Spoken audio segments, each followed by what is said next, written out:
What is spiritual formation? Robert Mulholland says that spiritual formation is a process of being formed into the image of Christ for the sake of others. Now, I want to change this just a little bit into something like this. It is the process of being conformed to the image of Christ within the community of Christ and the trajectory of Christ for the sake of others. So let's unpack that. First, a process. All transformational, all growth is a process. It's a process that happens in fits and starts, sometimes hidden and sometimes visible. Being conformed.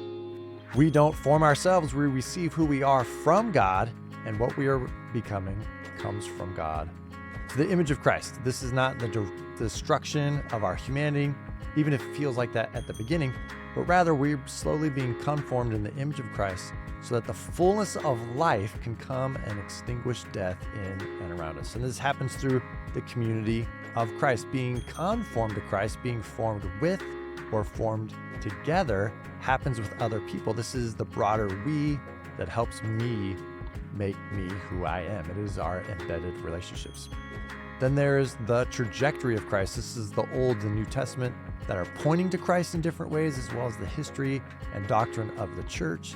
It is our extended lives within the culture of the church. And lastly, for the sake of others, this is the completion of God's love in us, overflowing for love of others, for neighbors, and even for enemies. And because spiritual formation isn't just spiritual, but it is relational and embodied, it learns not just from biblical, theological, or pastoral resources, but also the best resources of relational neuroscience.